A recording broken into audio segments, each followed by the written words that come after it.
In this last video of Cellular Health series, I'm going to talk about the connection between cellular inflammation and weight gain. Yes, weight gain has nothing to do with calorie counting. It is the inflammation in the cell that causes weight gain.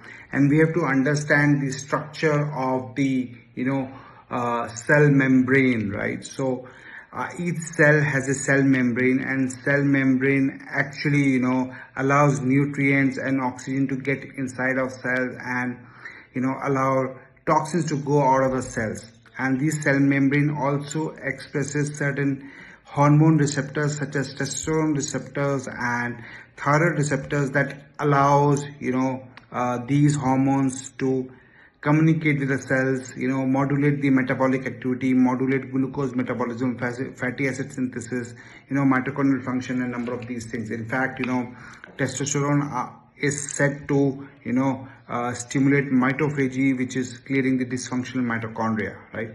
So when your cells are inflamed, your cell membrane is inflamed, it cannot express these receptors. Even if your body is producing hormones, they may not be able to communicate with your cells, and it will not alter your metabolic activity, and this inflammation could lead to underexpression of certain pathways that are required to regulate your fatty acid synthesis, glucose metabolism, right, and number of the metabolic processes, and that's why you start gaining weight, right?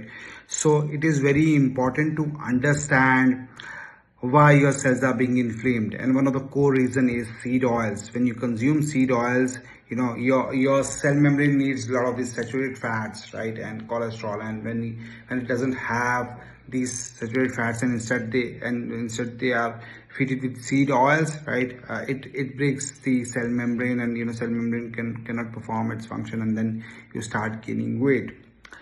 Second thing which is more important to understand is which is not related to nutrition, but your thoughts. Your thoughts can actually lead to weight gain. So your thoughts are biochemical signals, and these signals penetrate into every cells inside the body and communicate with your DNA, RNA, right? And if these thoughts are negative, they could tell your DNA to produce inflammatory proteins, that leads to inflammation in the cells, and that causes weight gain. So please do not have negative thoughts, and take care of your cellular health. Avoid taking seed oils, and do not fall for these calorie counting sort of methods to lose weight.